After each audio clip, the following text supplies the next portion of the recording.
I know. I'm driving, you'll know. Okay, everybody ready to get started? All good? Yes? Everybody good up here? You guys good? Ready? Okay. This is the City of Almadale Estates Board of Mayor and Commissioners, June 10th, 2026 regular meeting. I would like to call this meeting to order. And if you might notice, I am not Jonathan Elmore. I am Graham Rainey, your Mayor Pro Tem, filling in tonight. The time is now 5:30. We have an agenda before us. Do I have a motion to approve? Second. That was Commissioner Stedman and Commissioner Smith. All in favor, say aye. Aye. Okay, Commissioner comments. Let's start with Commissioner Stedman. Well, I just want to say that we had a can you hear me? Okay. Usually I don't need a mic. We had a beautiful day for our garden tour. I got to be at one of the homes, and it was absolutely stunning. And I hope everybody got to enjoy it. Unfortunately, I didn't get to see the whole thing because a friend called me that I hadn't seen in a while. But thank you all for coming tonight, and that's all I have. I'm good. Just thank you, Mr. Rainey, for standing in today. That was a great start to the meeting. Thanks. Wonderful job. And good evening, everybody. I've just got a couple of things tonight. One thing I want to point out with our new meeting format, we do have comment cards and question cards near where the agendas are when you walk in the door. So we haven't really pointed them out before. So if you would like to submit a question to us, please, or a comment, please take one, write it down and hand it to us. Make sure it gets circulated.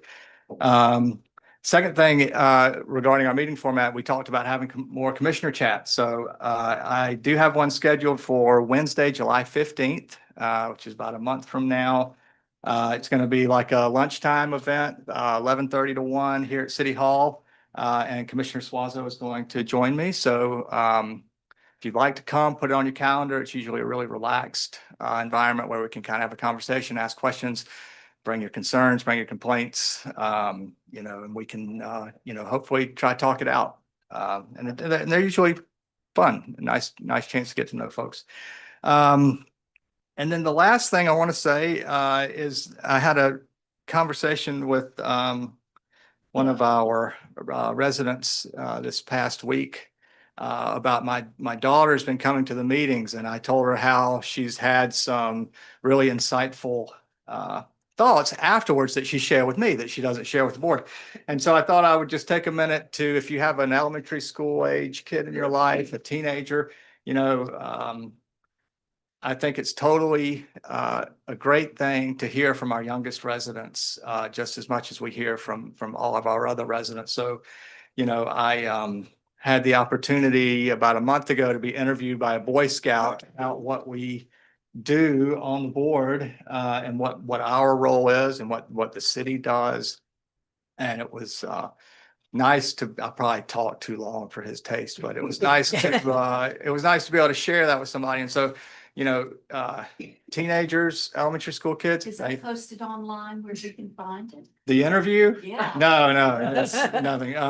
But I would like to encourage our young people to come and give us their feedback and give us their comments and give us their thoughts on what's happening in the city from their perspective too. Oh, great. Oh, sorry, you finished. And yeah, I'm done. Just wanted to say one thing. You reminded me of something I meant to say. I also have a meeting set up at the Lost Druid Tuesday, the 16th, starting at 7 o'clock. So it's very informal, as this one is, to come up and ask questions, discuss things, and generally tell me what your concerns are, and I'll give you any information I can. Good. And our city manager couldn't be here this evening. So Assistant City Manager Powell, do you have any info for us? Yes, Patrick had an urgent issue come up this afternoon. And so I'm sort of filling in for him. But we're going to start with the usual updates. Sadly, you guys saw that it rained on us again in June. So no weekend wind down concert. We will reschedule. We don't have an exact date on when that is. We're trying to figure out where to put that and when. And we're really hoping it doesn't. We will, every Sunday, there is a farmer's market, as most of you know, or probably all of you know. We will be back there this week with the downtown master plan and the comp plan, getting inputs and encouraging people to do the survey. If you haven't done these, we keep these up, these boards up. You're welcome to come in at any point. We will be doing other pop-up events that we're in the planning session now over the next week or two as we kind of wrap up that early input phase. If you haven't done the survey, please do, please do. What you have to say, we do look at it. We look at it closely. So please take time to do that.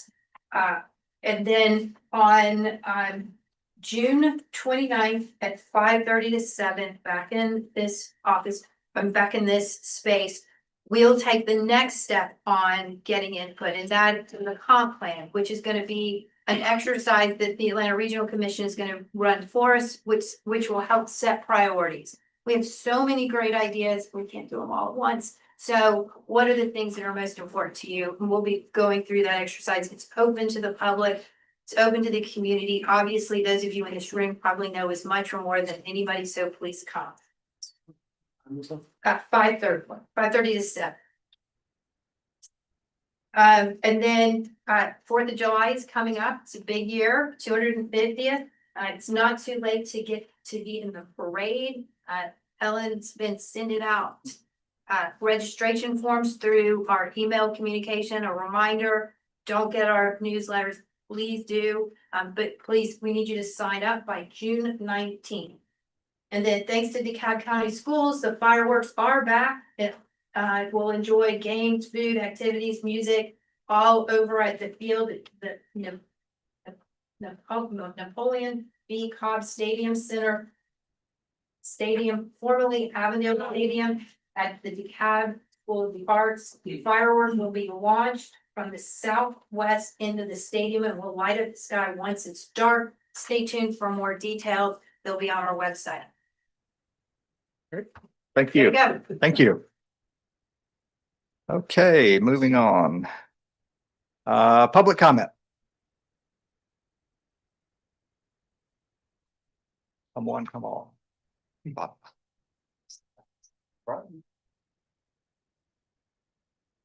Bob Rosen.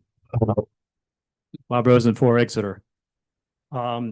This is really a heavy topic. I was listening to some radio show and a town north of here, Smyrna, one of those places, is having their 4th of July celebration, and they're bringing in drones and lights and drones that can project pictures, what do you call those pictures? Things up on the sky. And it made me think that we could look into that and consider that as a way of going back to the town green with our 4th of July celebration as an alternative to fireworks. I have no idea about the cost, but if somebody were interested in looking that way, if someone were interested in looking into it, it might be an interesting alternative and would bring us back to our town green. Thank you. Thank you. Thank you.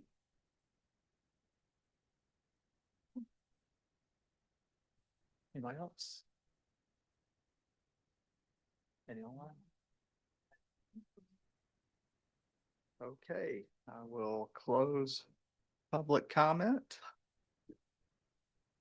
Let's see, and now we've got item number 5, presentation of the National Garden Week proclamation. So I am going to read the proclamation.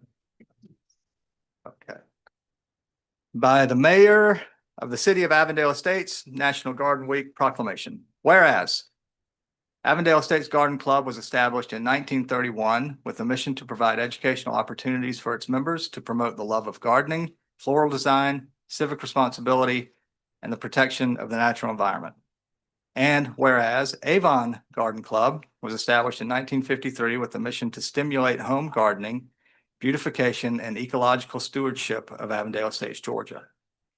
And whereas gardeners have a passion for nurturing the beauty and resources of the earth through the planting of seeds, the care of all plants, and the riches of their efforts. And whereas gardeners seek to add beauty, splendor, fragrance, and nutrition to our lives through the growing of herbs, vegetables, foliage, and flowers. And whereas gardeners work to preserve our country's traditional spirit of independence and initiative through innovation and hard work. And whereas gardeners advocate the importance of all creatures, large and small, that share our world and their roles in a balanced and productive ecology. And whereas gardening furnishes a challenging and productive activity for our citizens, for those just learning as well as those, for those just learning as well as those having years of experience. And whereas gardening promotes a healthy lifestyle that lasts a lifetime, helps reduce stress from other areas of our life, teaches that rewards can come from diligent efforts. And whereas gardening enables members of garden clubs across the nation and the world, but in particular, Avondale Estates Garden Club and Avon Garden Club, to make a world of difference in the communities where they reside and work. Therefore, it says Jonathan, but I'm going to say Graham. I, Graham, Mayor Pro Tem of the City of Avondale Estates, do hereby proclaim June 7th through 13th, 2026 as National Garden Week, and acknowledge the importance of gardening and the numerous contributions of gardeners, national garden clubs, and in particular, Avondale Estates Garden Club and Avon Garden Club.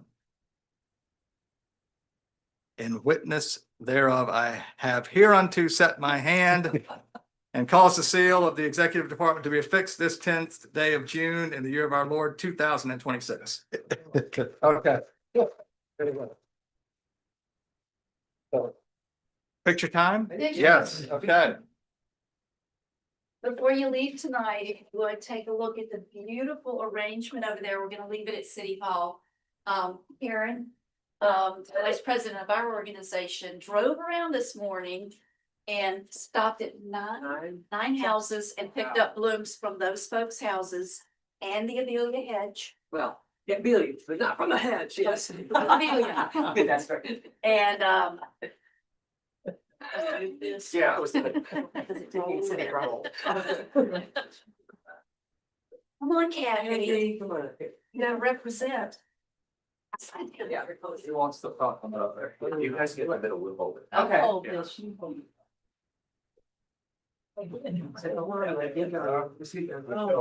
It's the East German. So, you know, we get this one.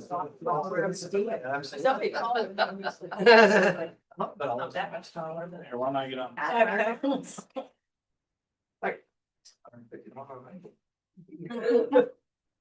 Please. Okay. Yay. All right. Thank you so much. Thank you. And thank you for meeting. Yeah. Thank you, thank you. It's longer. It does.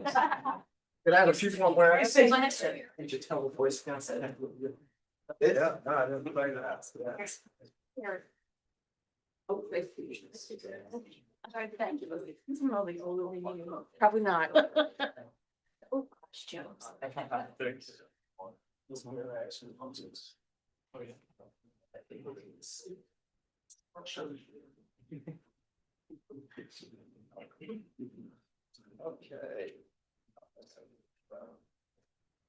Okay, we're moving on to item number 6, the approval of meeting minutes. We have before us the May 27th, 2026 regular meeting minutes and the May 27th, 2026 work session minutes. Do I have a motion to approve? Second. That was Commissioner Smith and then Commissioner Stedman. All in favor? Say aye. Aye. Okay, meeting's approved. On to number 7. So item number 7. Consideration of a resolution by the City of Avondale Estates to approve a preliminary plat for the properties known as 136 Laredo Drive, 2968 Perry Street, 147 Oak Street, 2950 Franklin Street, and 2556 Franklin Street.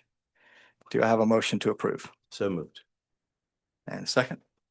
Second. Okay, that was Commissioner Swanzo and Commissioner Smith. Okay, any discussion comments up here?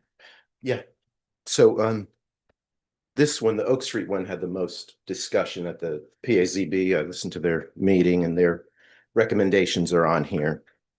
And they appropriately noted that there was some unclarity, I'll make up that word, in that particular plat, just regarding the pedestrian connectivity.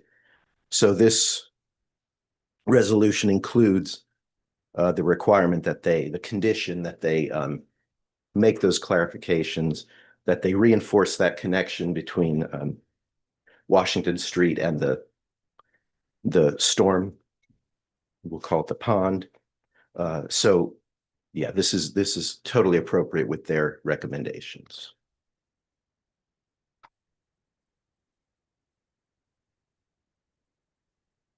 You have anything? Well, I just want to say, I've always supported the redevelopment of our downtown, where I've had issues with what I considered excessive variances granted. And my concern is the cumulative effect of the variances that were granted on this particular project. These variances involve standards that we adopted to implement our long-term vision. And while individual variances may be justified, I think the magnitude of the ones that we granted represents a significant departure from our zoning standards. I was also concerned at how quickly these variances were granted. Decisions involving multiple variances, design exceptions, and modifications to adopt standards deserve careful review. But I felt like we kind of rushed this at a kind of busy time of year. The other thing is that the design of the actual buildings, they were allowed to bypass that. And as of the meeting with the DDA regarding an update on a villa, we still don't have these designs. Now, that may have changed since then. I think that was in April. But for those reasons, I can't vote to support this at this time. I'm going to make another comment, Graham. So the purpose of this, in its simplest terms, this is a subdivision. It is a piece of property that has been subdivided into smaller pieces. And this is the technical documentation of each of those subdivided parcels. But the reason why the PAZB's recommendations are important is because if a pedestrian pathway, for example, needs to be adjusted or should be more strongly reinforced, let's say, then that might require drawing a line slightly differently, moving a boundary to allow that pedestrian pathway to exist. So this is not about the design of the buildings. It's not about the design of or construction of the apartment. It's not about any aspect other than getting the property lines where they need to be and allowing them to then move forward. This is one of many steps. This is so early in the process of getting a permit to start digging in the ground and building buildings. Yeah. So it is completely appropriate. It's the preliminary plat. It's not the final plat. So, yeah, I don't have a problem with it. Fine with it. Ready to vote? Ready to vote? Yep. Okay. All in favor? Say aye. Aye. All opposed? Motion passes. Okay.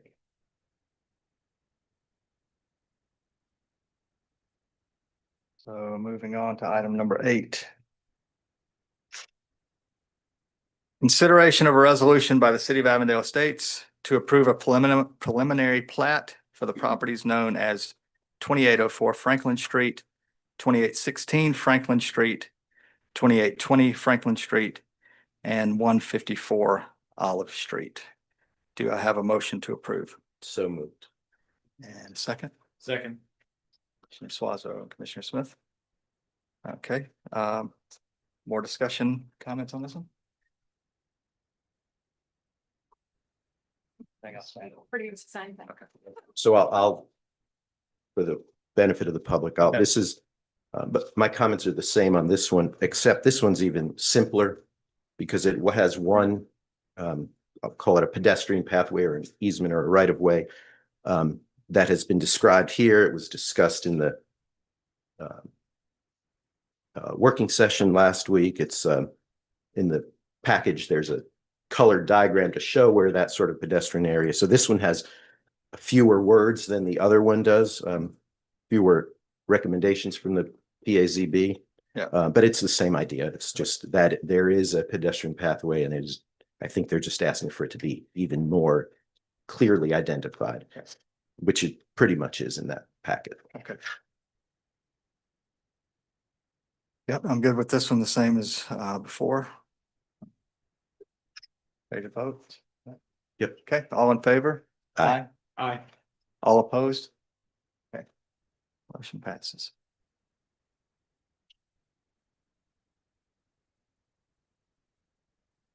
Okay.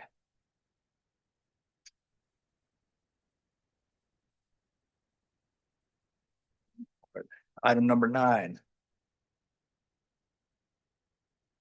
Consideration of a resolution by the City of Avondale Estates to approve the exchange of certain real property owned by the city, being a section of abandoned right-of-way formerly known as Franklin Street, also known as Potter Avenue, and certain remnant property along Washington Street and Lake Street for certain real property owned by 278 Old Oak Holdings LLC, being a portion of the parcel known as 136 Laredo Drive, parcel ID 249140013. Stephen, could you put that into real language for us? Sure, I Okay. would be happy to, Mr. Mayor Pro Tem. So this is the transaction that we've discussed in detail at the last work session, but sort of piece by piece for the better part of this year. In part, this goes back to the relocation of our new east-west street to now is going to be an extension of Washington Street. And that left the former Franklin Street, a portion of that, unnecessary. The board previously acted to abandon that. So we talked at the last work session about the process that the city undertook to offer that abandoned right of way to the abutting property owners to the north and south.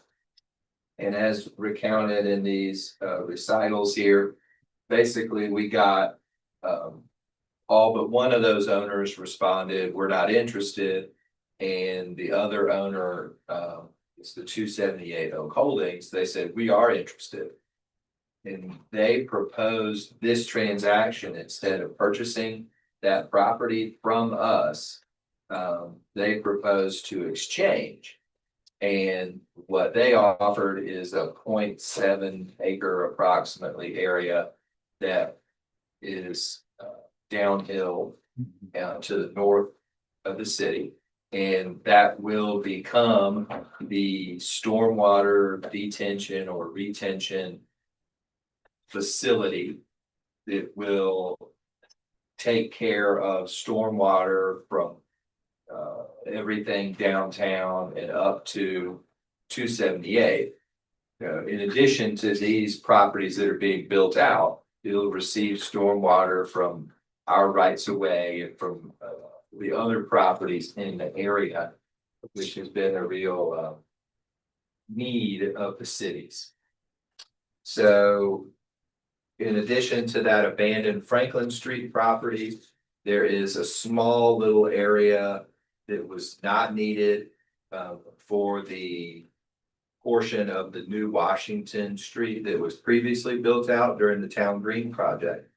So all in all, the city is trading the abandoned Franklin Street plus that little remnant area for the stormwater tract. According to Georgia law, we received appraisals from CB Richard Ellis showing that the stormwater tract is significantly more valuable and therefore qualifies for this type of no dollars changing hands transaction. And the city has caused this transaction to be advertised in the Champion 4 times as required. We have negotiated a property exchange agreement with the private property owner that's attached to the resolution. This is kind of probably more interesting to lawyers than anyone else, but basically it just lays out that we're gonna swap these properties. That's the short version. That if the board votes in favor of this, you can see on the attached document that the private property owner has already signed it. We anticipate the closing would take place by the end of this month. And then there is one small change to the resolution from when we looked at it in the work session that I'd like to call to your attention. That is the last item on the numbered list of 5 things that the BOMC is approving.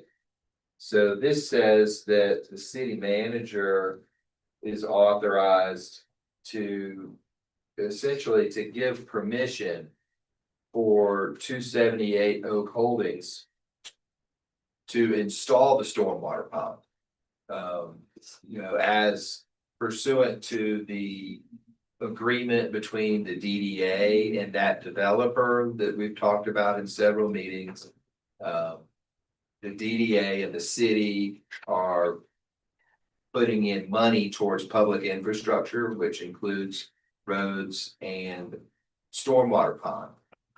But because when this transaction is complete, the city will be the owner of that pond, then the developer needs a document signed saying you have our permission to work on our property. And so we went ahead and put this into the resolution to keep the project moving. Okay. And that document is, as it says in here, that'll be approved by both the city attorney and the city manager to make sure that the city is legally protected against any exposure associated with the work being done on that property. And so that's my overview. Happy to answer any questions if y'all have it. Thank you. Okay. Comments? Discussion? Oh, yeah, I have comments. Yep. If y'all bear with me, I need to read this because I have a lot of thoughts on this. During the April 15th work session, discussion of the proposed transfer of 2.2 million to the DDA, I asked whether these funds would simply be transferred to the developer or whether there would be a process for reviewing expenditures and reporting progress as funds were distributed. In response, staff and city attorney described a reimbursement process in which infrastructure improvements would be reviewed by qualified third parties and city officials before reimbursement was made. The discussion emphasized that work would first be completed, then reviewed, approved, and only afterward would reimbursement occur. We were told these provisions would be contained in the development contract. After reviewing the development contract in part, that reimbursement structure appears to only apply to the 3.7 of the 5 million the DDA and TAD funds that are being transferred. The 2.2 million city contribution, which was the subject of my question, is handled differently. Under the contract, those funds are placed in escrow and may be released once the property needed for Washington Street extension is conveyed to the DDA. So that means by this vote, those funds will be transferred. The contract does not require construction of the road begin, reach specific construction milestones, or be completed before funds are released. Another provision of the contract acknowledges that DeKalb County has denied sewer connections to the project due to capacity constraints within the basin serving the development. The contract further provides that if construction of the public infrastructure does not commence within 6 months of the commencement date, the DDA may terminate the agreement. This raises several questions. If the 2.2 million is released upon the conveyance of Washington extension and construction has not yet commenced, what protections exist to ensure those funds are recovered if the project does not move forward and the contract is later terminated? Additionally, if the sewer capacity approvals remain unresolved, will the construction of Washington Street extension begin before those approvals are secured?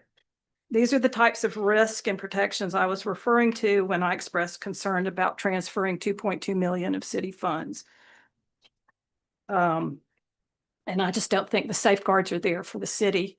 And so that's why I can't vote to transfer the property at this time.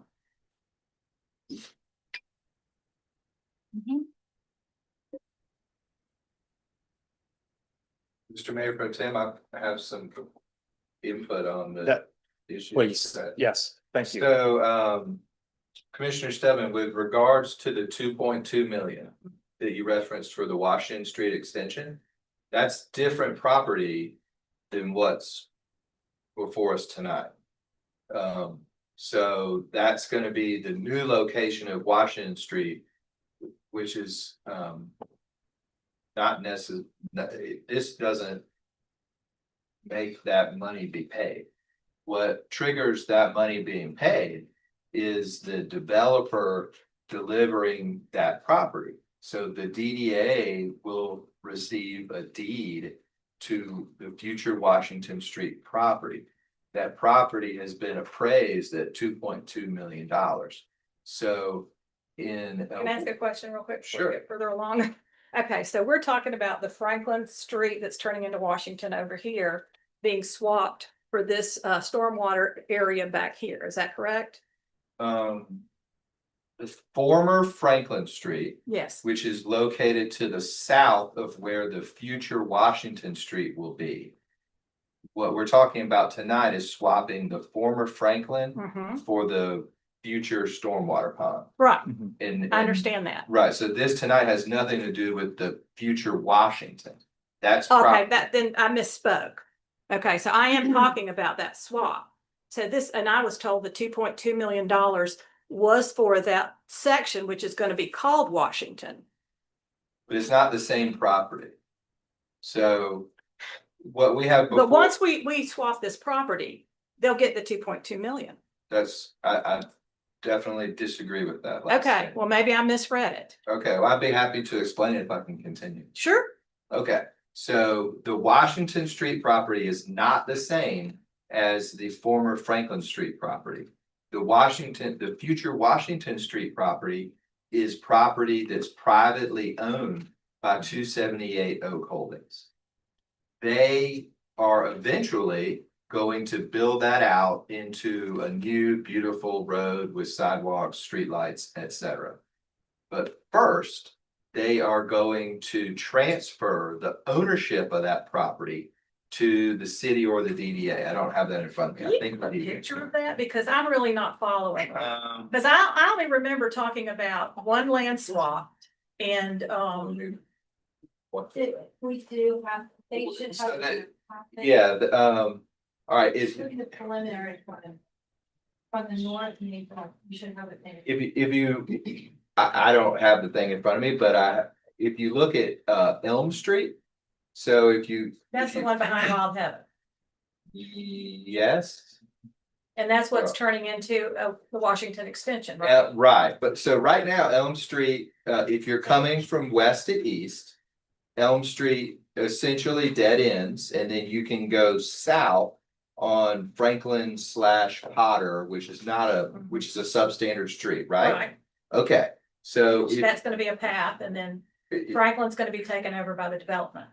Yes, and if you were to carry on traveling east where Elm Street currently ends. That is where the new Washington Street is gonna be, and it's gonna hook up to the existing Washington Street. So that is a separate property that's a distance to the north of the Franklin Street property here tonight. So tonight, what's on the agenda is to exchange the Franklin for the stormwater tract, which is well to the north. Okay, I don't remember talking about that other piece of property. The Washington Street property? Yeah. Well, I don't think the city has made any. I don't think the BOMC has taken any action on that, but other than to enter into the IGA with the DDA. So we will put the 2.2 million, we've already put the 2.2 million in escrow, is that correct? Yes. Yes. Okay, so what is the trigger for that money to go to the developer? And are there any protections in place if we, should something not? Like the get done? development not go forward. Okay, I'll answer both those questions. The trigger is for the developer to convey the property by deed to the DDA. So it's a $2.2 million worth of property, which is how that number has been arrived at. In other words, if there wasn't a developer and there was no deal with the DDA, but the city just wanted to create that connection for our street grid, it would cost us $2.2 million according to an appraisal to acquire that property. When the DDA receives that deed, they will then have a $2.2 million asset in exchange for the $2.2 million they pay to the developer. And this isn't the stormwater property? It's not the stormwater property. It's a different property. So Your second Can part you of your show- question was, it's,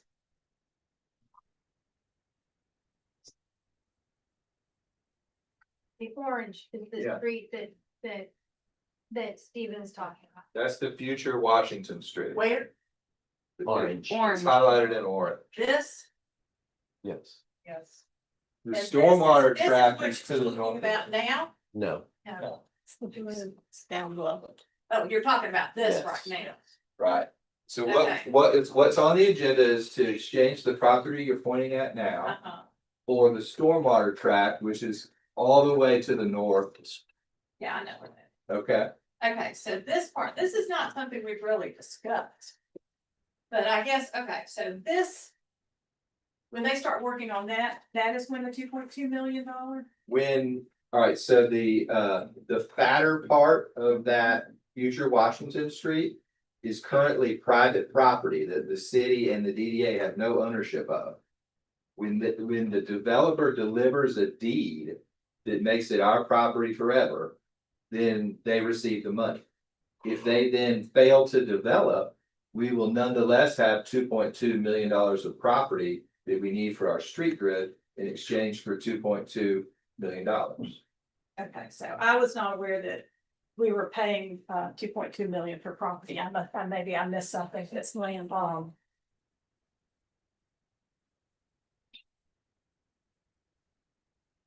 But, what if we're not in a position to finish our street grid? Is that a good investment?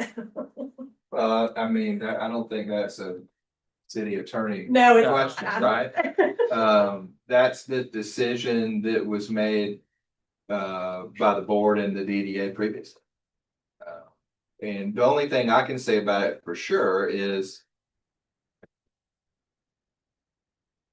the city / DDA will receive $2.2 million worth of property according to an appraisal that we had in exchange for $2.2 million. And then beyond that 2.2 million is when it goes to the other format or criteria you discussed, where it's a reimbursement basis for actual infrastructure installed. Right, right. Well, see, I wasn't clear on that. That was really purchasing property. In that, again, that's a separate transaction from what we. I understand that now. Great. Okay, so we all clear on what we're voting on here? Yes. Okay, I'm gonna make a yes. quick comment. Please. So if anyone's confused, the resolution before us is not about what we just talked about. There is the sliver of property of roadway that is near Little Cottage Brewery, Taylor Means Home, and the car areas. There's a tiny sliver, a remnant, I believe it's called, near Town Green. And those two pieces of properties are a 0.129, I forget, acres, and they have a certain value. The other property is the lowest point of the old belt factory. It is the place which will become a decorative stormwater feature. It is 5 times more property, and I believe it's twice the appraised value. So in other words, the city is gaining a greater amount of land with a higher value, which allows them to permanently own that stormwater thing. So that meaning that they have access to it to do whatever they need to do anytime they want. Just like if your tub clogged with hair, if it allows you to go in there, it allows the city to go in there and clean the hair out of the drain. The developer will manage it and maintain it and make it look pretty, if I remember correctly.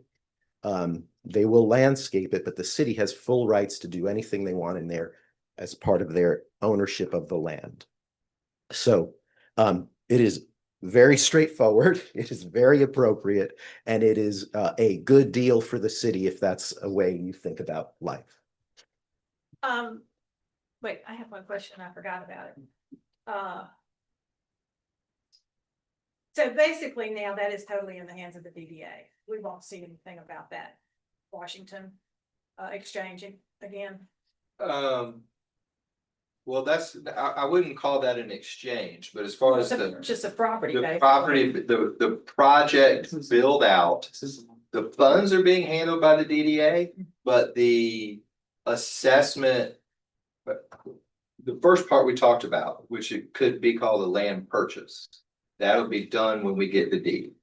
The other parts where the developer will be reimbursed for public infrastructure, the payments will be made by the DDA from the TAD, but the city's building official will be the one who inspects the work that they've done to either say, yes, you did it right, you get reimbursed, or no, you didn't, you need to fix this. But that's not on our agenda tonight. I know. This is a totally separate thing.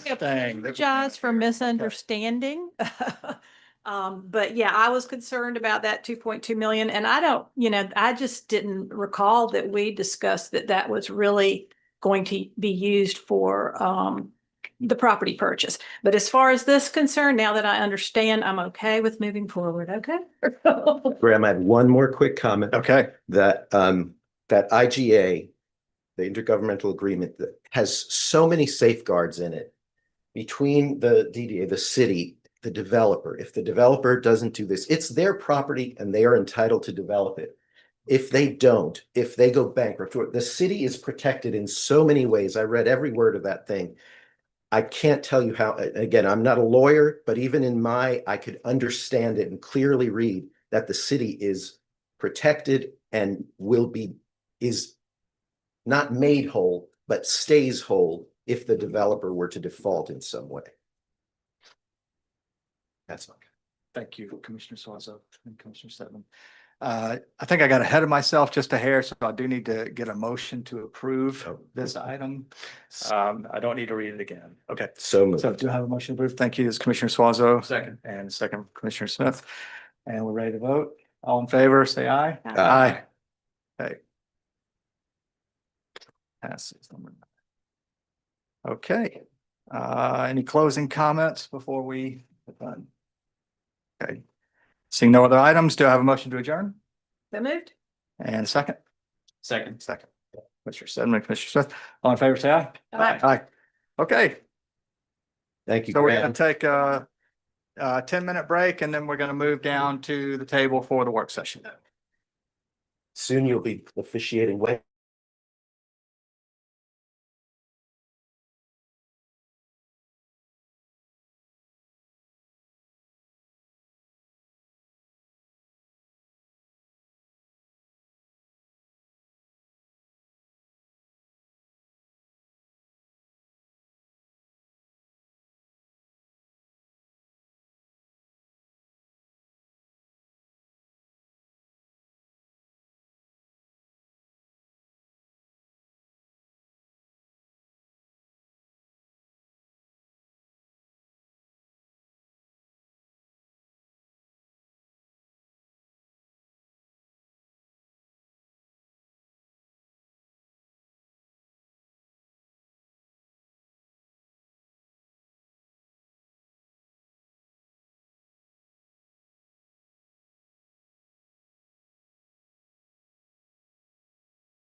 For the next 5, 6 years. Okay.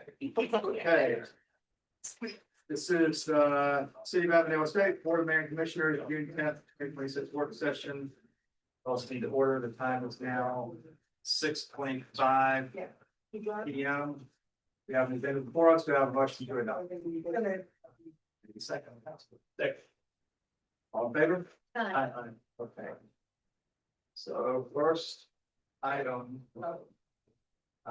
Continue discussion of the 2026 preliminary tax digest and millage rate. Patrick's not here. We were gonna have a presentation from Patrick. He couldn't be here this evening, so we're gonna keep the item on the agenda, because we're just gonna go around and have comments and discussion from the boards. So. So I think I remember Patrick was going to do this 101, like tax digest. Yes. 101 tonight. So I think I heard someone say he can do it. Yeah, next time. And then the three dates for the preliminary are the 23rd and 24th and the 30th. Those are the public Those are hearings, public and then the hearings. 30th is the final vote. 23rd, 24th, Fourth. 30th. Is the final vote. And the public hearings, yes. Well, I'm prepared to discuss this because this is, something that is my background and I look at it every year. And I went over these numbers with Patrick, but I just wanted to, give y'all some spreadsheets that I put together. So basically what this is, I just took these numbers directly from the digest. You can see the green of real estate, the blue is motor vehicle, public utility, and pink is motor vehicle. But what I did was I broke it out between the TAD part of the digest and the general fund part of the digest. And so basically, and it also shows our totals by real estate and personal property. And so that's just these things are hard to look at. These things are hard to look at. So anyway, we have and then if you look at the second page, that is a comparison to 2025. So we have a 19.81% increase in our digest. Now, part of that is due to growth, and part of that is due to reassessments. So there was a new reval sheet that we received, I think, as part of this packet. And that shows that, 53% was reassessment and 47% was growth. Let's see, I have that or something. Is it in our packet? Maybe not. But this is what it looks like, and it's for all the cities. Don't want to pass it around. But so one of the nice things about this year's digest is real residential only went up 3.61 on average. That is a big decrease from the last 5 or so years where it has been averaging 9 to 10%. So that's a good thing. Commercial has gone way up. If you look at this, it's a 98% overall, but 72.75% of that is in the TAD. So the biggest growth in the commercial value of the TAD district. And that money, is managed by the DDA. So, when you do look at all this, you have to look not only at the values, but then you see there is That exemptions. would also be, that would mean that if you pulled out all funds that go into the TAD, you also pulled out the county portion. No, You don't think we did? You don't think? this has anything to do with the county portion. So what happens is, and when you look at the digest sheet, I don't think their millage is correct there. Because the way it works is, Avondale's, is 9.0955, for the TAD. But then we have, I think it's police services and operations and hospitals and stuff like that. Anything the bond from the county goes in to the TAD. for this district, but it's only the increase from 2007. Right. Okay, so it's kind of hard to do on the digest sheet because part of that includes the base.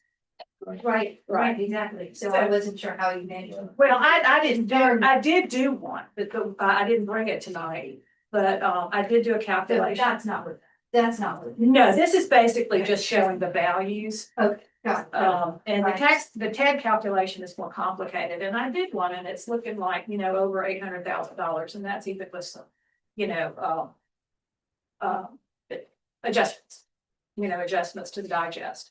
And I backed into DeKalb County based on the percentages it was last year. We have some calculations. Okay. But I know that, I did ask Patrick at the last meeting, so we've got a 10.5% 10.12% increase on reassessments because you don't have to factor in growth just for reassessments. And, so I think 10.1.2 is high for reassessments. And so I did ask Patrick if we have some possible budget savings or, and he said, yes. So I was hoping that we could look at our financials year to date and see if maybe there are some savings so that we may consider, a reduced millage rate. I mean, those are obviously conversations. Right. That it didn't, that, I mean, I can't address. What I can tell you is there are lots of moving parts. Yeah. Now, lots of moving parts we don't know yet now, on all kinds of components. It's a stage. How things are gonna materialize that on that front. I think that's capital projects we need to consider and think about where that funds are, and we should look at where I haven't dug in, because this isn't my Yeah. area, then Patrick has, that's why we're keeping this supposedly pretty preliminary and answer this question. Well, my concern is, But, Go ahead. my suspicion, but I would look more closely at where that growth is coming from. And consider that to be likely that you've got some reassessment properties that actually were rated. The apartments that burn off, that are burning off that are burning off the abatements, and so I mean, this conversation is much more illustrative the way Patrick and the mayor in the conversation, but those are the things that I would look. It's okay, let's dig deeper and figure out where they're coming from, because of course you don't wanna reduce the millage when that's what you're trying to make. Part of the reason for doing the tax things in the first place was to enable you to gain greater taxes in the long run from the consumer, from that commercial district, so they're kind of doing some things to do. So I would take a chance, I would look at that. well, I do want to look at all this, but the problem is that, we're gonna vote on this, in 20 days. And our next meeting, it's not for 2 weeks, so I thought it was important, even with them not here, to have a discussion for the benefit of our residents. So that they kind of understand, where we stand on the digest and what we're thinking. And I really do think that, the discussion of where we are financially as of this point of the year are an important part of this discussion. A lot of cities run July to June. So they are kind of doing their budget while they're also doing their millage rate. But we've already done our budget, but budgets are a plan and things may go better than planned. If they have, is there, I just want to have those discussions and we can't seem to have them tonight. To the level that I would like, but I think it's, I just hate putting everything and squeezing it into, the last week, month. Well, here's what I could say, is I can certainly take back so that we get some conversation around, where's that 10%? More details around that 10%, so you understand more clearly where those revenues are coming from. And then, you asked for kind of, that's a year to date where we are in the current budget cycle. Yeah. Where we are on the current budget cycle. If I remember correctly, I was under the impression that we were really clearly nailed it in terms of exactly what we were right on budget. But that was a budget, and we're still mid-year. Yeah. And so then. I'm not sure where, so we can come back and part of his presentation can be a little more detail about, okay, where are we in the budget? You have already asked him apparently about the possible, where possible savings are. And then. No, I just asked if there are. If there are, and, obviously, we can't determine that because, even though I do financial stuff and have done that kind of stuff before, I don't know the details. Of what y'all are doing, so y'all would be the only ones that could determine that. Right. And that, I think about our own budgets and we use that as a really behind. And so I'm not seeing great big savings, but I'm not, but the Yeah. savings that look. We build we have a lean staff, we have a lean budget, we're in hard to try to keep those in control and address those as needed. But I hear you, nobody wants to drive costs beyond with. We're all looking for ways to keep those costs down.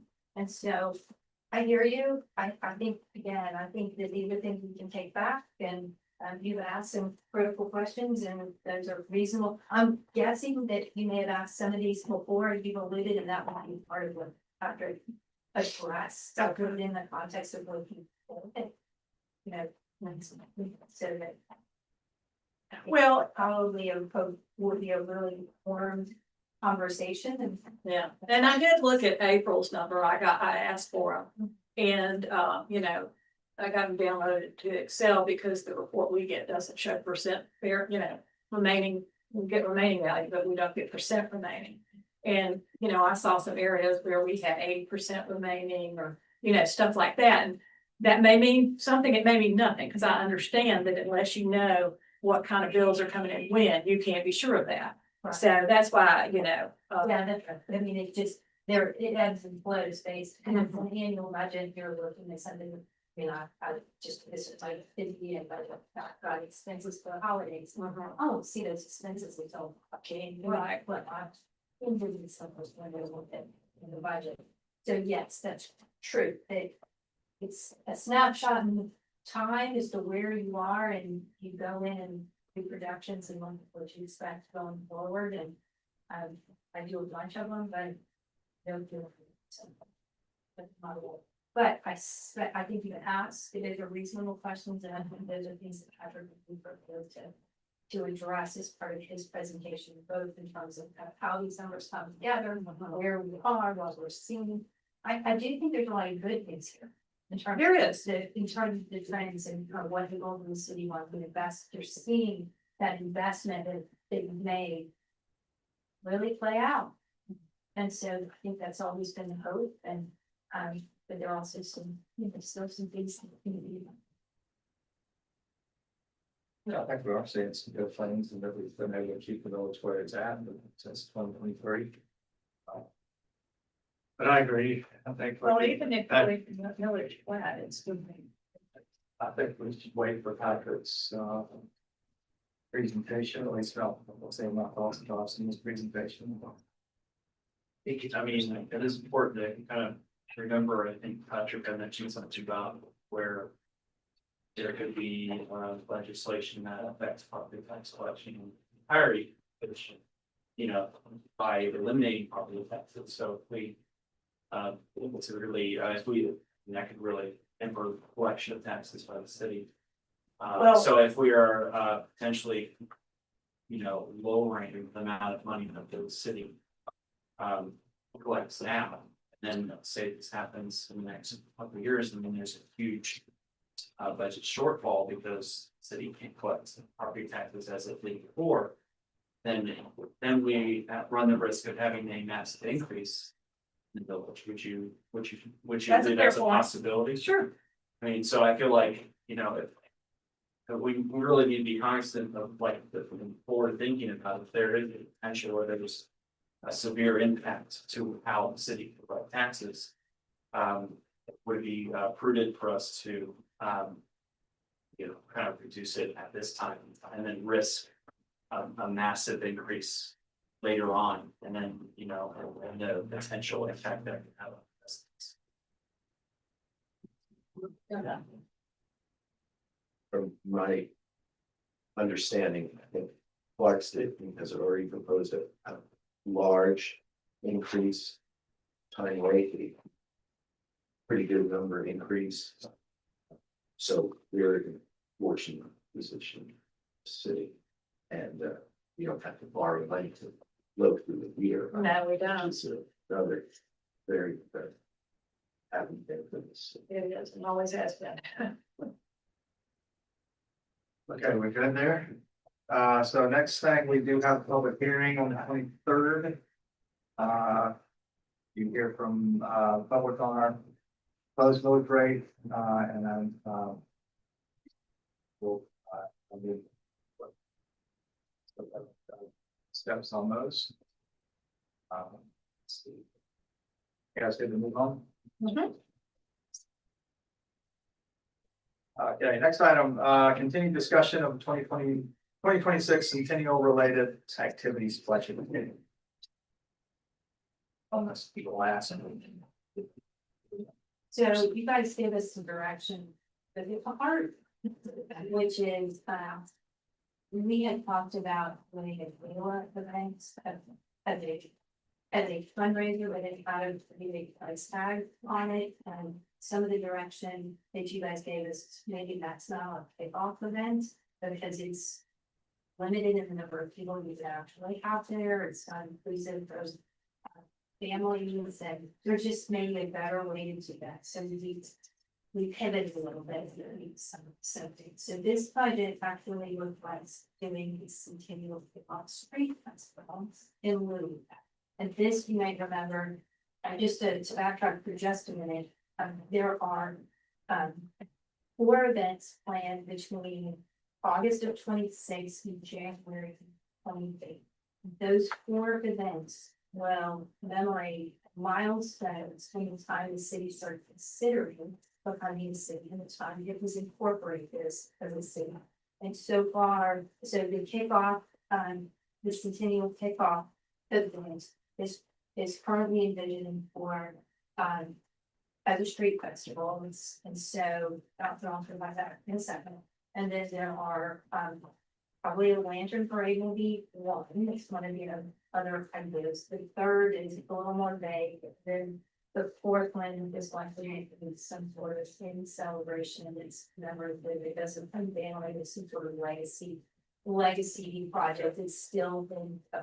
We have a committee that's giving guidance and direction on where we're going and how that will unfold. In the street festival, we're looking at one of our presidents led on this effort that they put together history of Avondale. And it was put up in the History Center led or sponsored, I don't know what the word is, but and it was up in the History Center. One of our residents has collected that exhibit, and our partners and business owners that follow them offers to display that history on their walls. So there's a collaboration going on there, and that will be a big cornerstone of this street festival. Then we're gonna add some additional contemporary history. I think the building's gonna work at doing history of the mechanical building. Little Tree is said that they would open, so the artist studios are open. We'll do some of this, the dungeon, they will be back. Good. Volunteers. I volunteered last time, and then they said, no, they didn't, they said, they kicked me out. But there'll be. Yes. What, it seems so behind me. Yeah, I was looking for it, I think you headed out. But, we thought we'll have. Like things that are just family oriented. We'll have music, we'll have an improv group that may do it. So we'll do a street festival on Friday afternoon. That'll be our kickoff event. And that's shown in this budget, but the gala will still have. the gala is largely being sponsored by the community club. And so this kind of takes, so, you know, we have lots of, want you to use our businesses, we want you to make sure that it's a fundraiser, we want you to use this, you know, we were there, because it was a city event, it had a lot of strings attached. What did, The big gala. so y'all gone from supporting them at 24,000 to nothing at all? We have, they have the ability to self-support, so the ticket price will cover, the ticket price has always. And you've already let them know this, or did y'all decide at the steering committee? Yes, we've already talked to Margaret and just leaving that. And the ticket prices and ticket prices they like, where they like to spend that at, will cover their expenses. So, and that was always the goal. This kind of takes away some of the struggles. So we have these events that are, that were called community sponsored events. And any of them will have an application and then we will give. Currently, our thought is that we will give $2,000 food stipend to 6 of those. 2 of those are budgeted for this budget, and we come back with another budget for an additional for next year. That's our current thinking. We make, you guys can say, oh, it's some more, like, I'm sure what you guys will do, but that's what our current thinking is. You can also be a community event and not ask for money, and if you can still use you use your own design, your own logo, but you'll get a stamp. This is an official part of the centennial, and we list you on our website, we list you in the promotions, we do all the things that would help promote the event, bring that to life. So there are lots and lots of ideas out there, for people that are interested in everything from an architectural tour of a woman that's been a leading architect. And there's history that somebody's talking about. There are lots of different ideas. So we're looking as community this step into it. So this would be a way for us to kind of empower the community, bring ideas back. We can have a little bit on the seafront, like support a couple of motions, and so this will be kind of part of our broader celebration. So one of those events, and the one that I do expect them to apply for the 2000 would be the gala event. They now have an option, it's what is to try to raise money to put money towards the legacy project, but that's going to be up to us whether they choose to do that or not. That it really puts the control back. And so I think it would be a lovely event, and this gives us the ability to the Friday before to do something for the families. So the street festival would be before the gala, It would be Friday and the street, then the gala plan of Saturday. I think it's 100% the right move to change at least the city's budget focus to street festival that is what is a wide event that everybody is welcome to come and enjoy. You know, I think I said last week that with $24,000 into a gala, you know, what didn't quite sit well with me. So thank you for the changes here. I think that's an excellent change. I think it'll set the tone for a nice celebration and commemoration that will last starting in August throughout till 2028. Especially with the historical aspect of it. Love that part. So yeah, so I really like this. I think it's great. I really like the competitive awards for the community projects. And I assume people will be applying to, you know, be part of the committee middle of the summer. So it's the ones that, if you're not applying for money, because it's staff, will just facilitate this. Sure. And then the ones that are applying for money, the committee will make that, will make those decisions. That's great. And just so we are clear, this is the centennial celebration budget for 2026. We'll also have a budget for 2027. Yeah. 2028. So this was just this, we have a number of things that I was, finding Yeah. on this Sure. budget, because there are things that we, Yeah, things that we right. need Throughout. throughout, and that are less expensive for us to buy in bulk than try to buy them.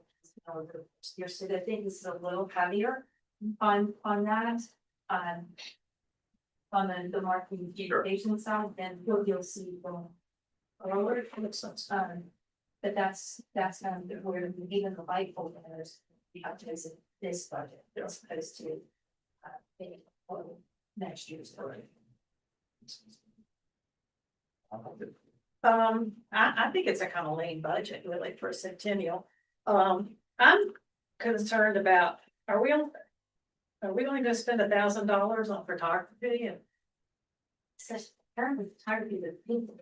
I've had people complain if it was too high and people it was too low. Oh, really? Yeah, I mean, we do have in-house skills too. Yeah, okay. So this is, and again, this is for this year, and we're trying to kickstart and work this out, so as we get into it, okay, for next year in particular, we'll have figured out some things, but we may come back, we'll have a more developed budget for next year if we believe more, but photography is always a little bit tricky in the sense that we do have a lot of the skills in-house, so we can do some of that in-house.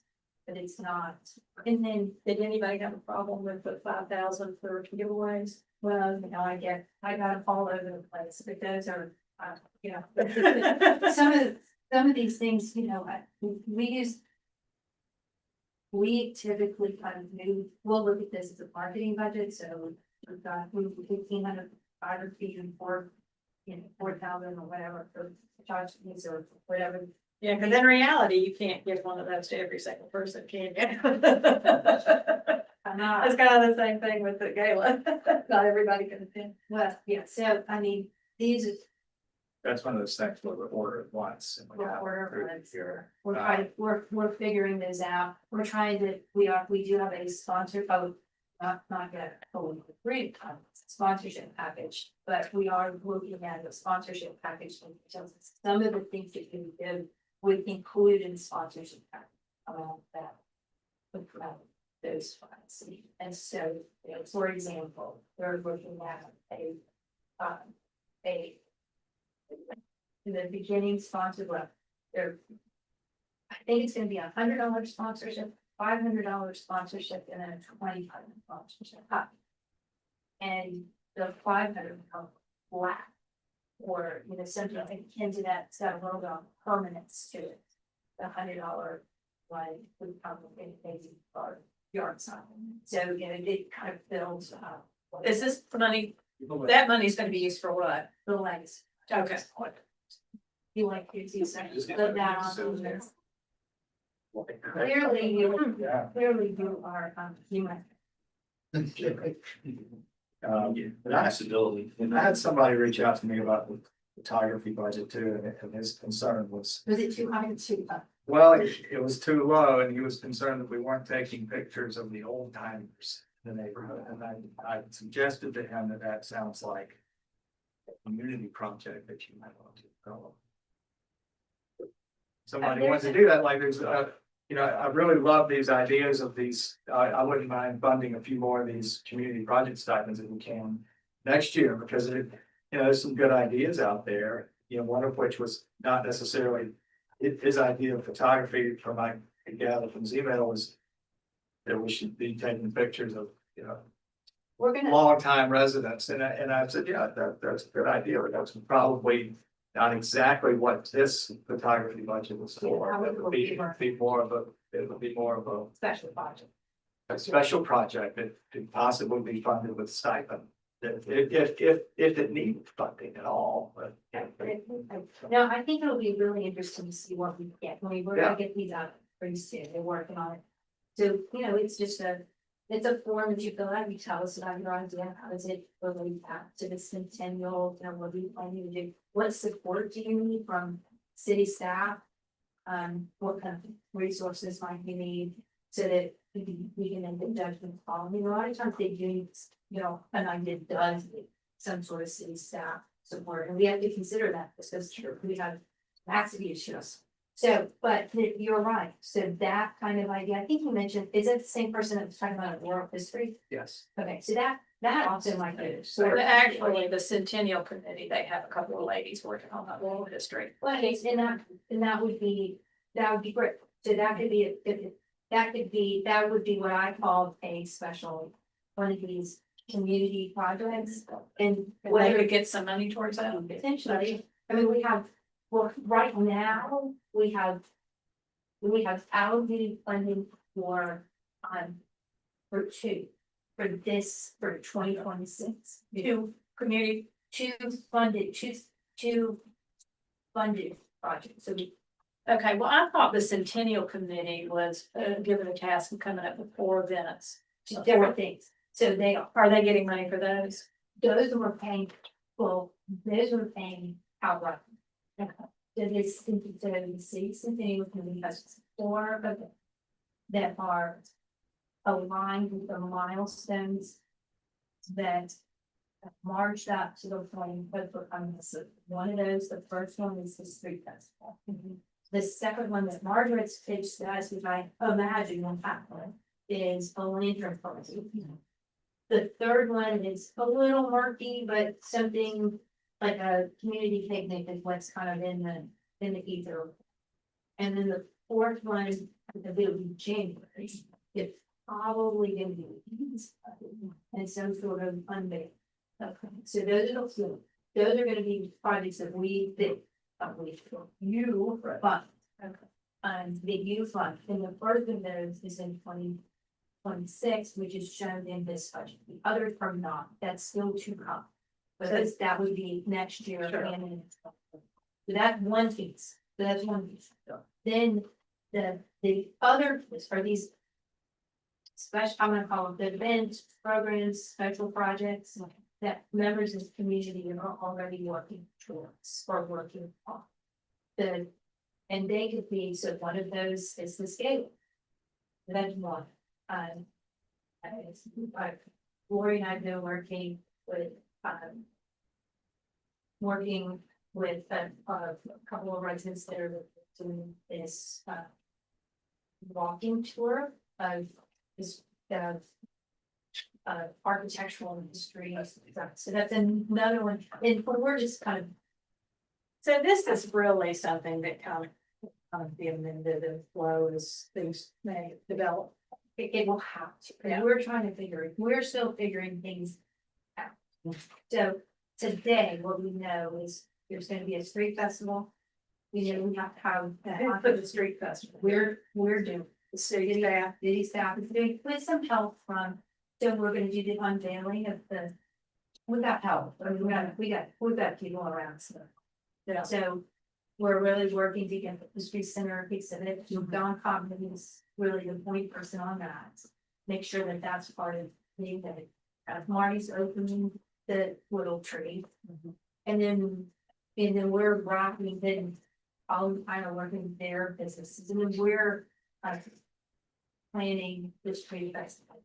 Okay. And then Margaret's giving her input, because she's giving her input, but she's, the very next day is the gala, and the gala will continue.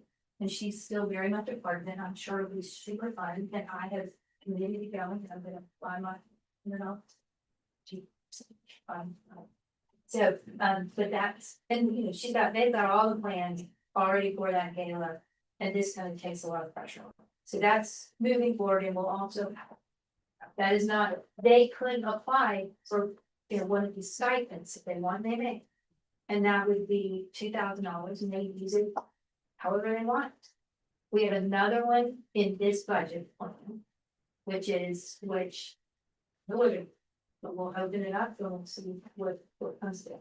What you guys will hear, and if we get 15 great ideas and they all want to do something, then we can look for what do we want to do more, or when do we, what I hope this does is allows us some opportunity to apply. Because right now, we've got a lot of people, with their, different people have similar but different ideas, or they can be combined and make an effort, and we want to make sure we don't cannibalize each other. Yeah. So if there's an event, we're not, we're focused on, one person busy doing something and the other. So we kind of support one another, and part of that is making sure we have a coordinated effort. This is around a coordinated effort. So you can do an event without money and get it city stands, but what we'll tell you is, we want you to plan those for time, so you're not overlapping your other things you have with people to be score fun. Yep. So that's where that is. So we'll vote on this next week or in 2 weeks.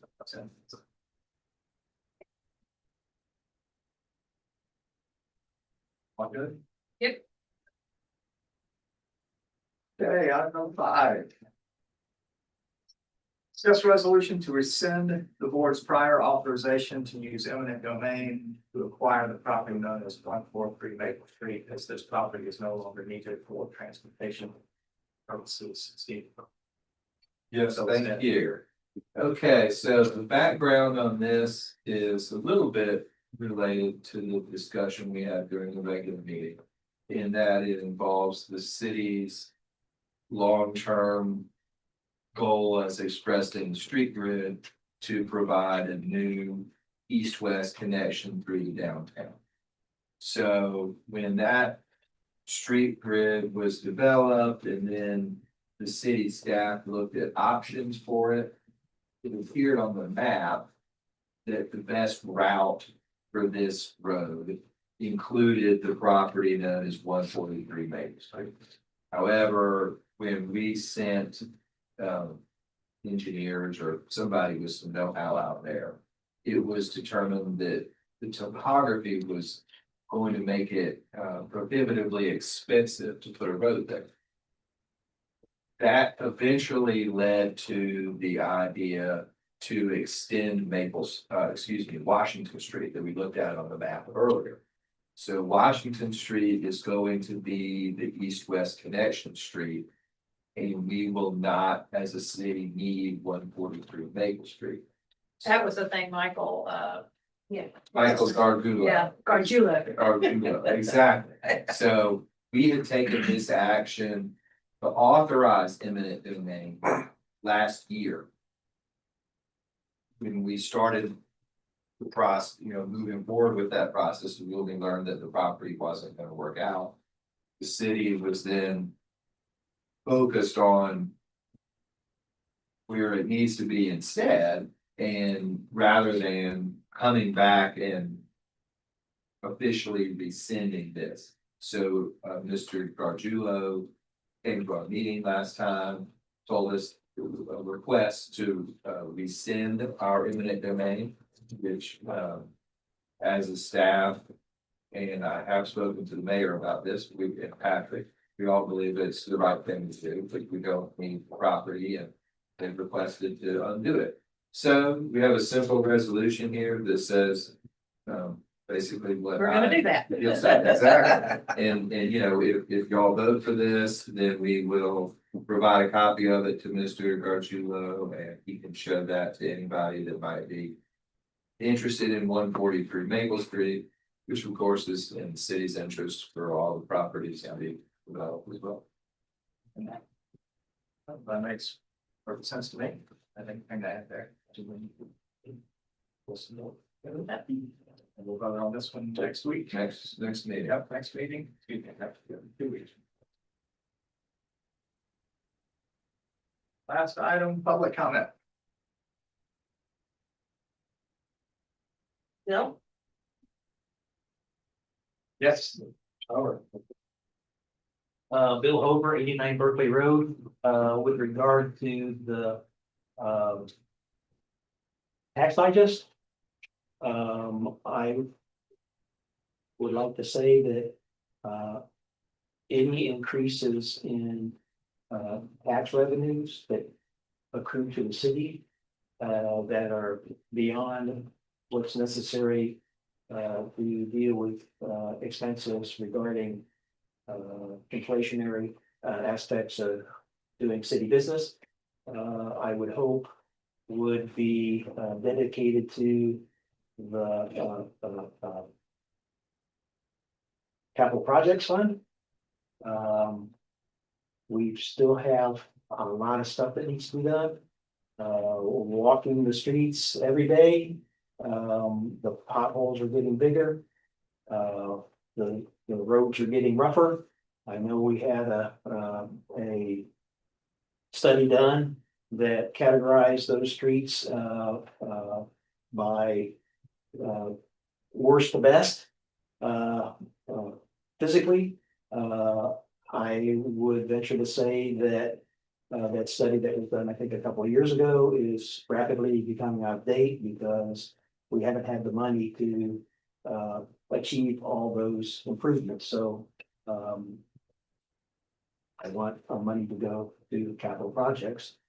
And I also believe that when people are concerned about their taxes, it's mostly the schools that are the greatest tax burden and not the city.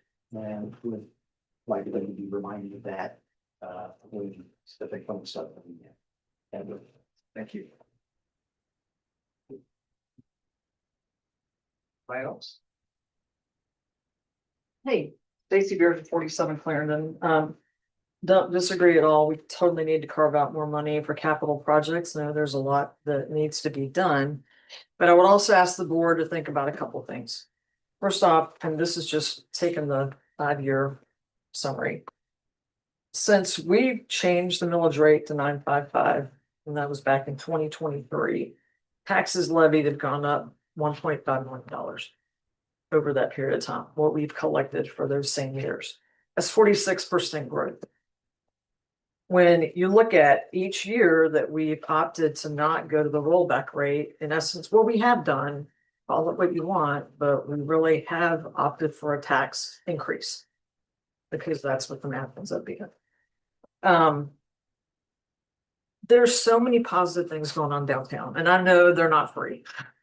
I mean, if I look at every project that we've got, whether it be 278 or what we've done with Dale or everything that we've got planned for downtown, they're all exciting. But if you think back, for those of us who've been here for more than the 10 years since we first put in the Willis, that was put in and the thought was, hey, if we build it, they will come. Taxes are going to go down because we're going to find a better balance between what we have in residential and commercial. And the inequity that we've seen in terms of the weight being carried by one side of the hedge and not as much by the other really will start to better balance out, as will services for both sides. But that hasn't really happened if you look at how we've managed taxes over the last 5 years. So what I would ask is that as we look at discussions going into this year, we really need to start talking about, since we have 19.81% more revenue coming in, forecasted to come in, and we're saying right off the bat, we're going to increase taxes by 10%. At what point is the curve going to start bending? Because for a decade now, it's been going to come, and it's been going to come, and it hasn't come. And even though it doesn't seem like a lot, and yes, the bulk of the weight may be in school taxes, I still think we have to be responsible in how we spend money here. And if we're going to tax more, then let's intentionally carve out more and put it towards capital projects on the front end, as opposed to saying, let's budget however we budget and then end up with whatever's left over and let that go to capital. And I think you've got to be more deliberate about that. Then my last, I guess, comment, if I have any time left, is just, it's 2 weeks before your next meeting. We're going to end up with, if I'm hearing it correctly, the 23rd is the first public hearing, right? Yes. So that's the day before the next meeting. So what are we going to be able to share with folks that they can ask questions about or talk about or anything before then? Because y'all haven't really had a chance to talk about it. And then you'll have the second hearing one day after that. And that'll be the first time really that you're going to have all the right folks here to talk about it. So surely there's a better way for y'all to get your arms around what needs to be discussed and whether or not we need to make some changes. So thanks for your time.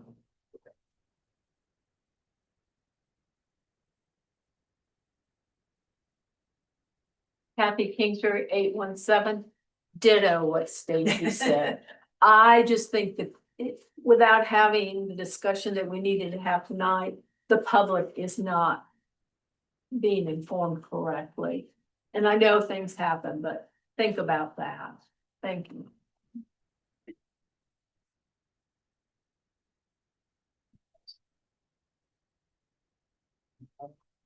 All right.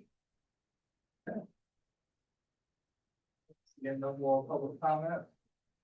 Do you have a motion to adjourn?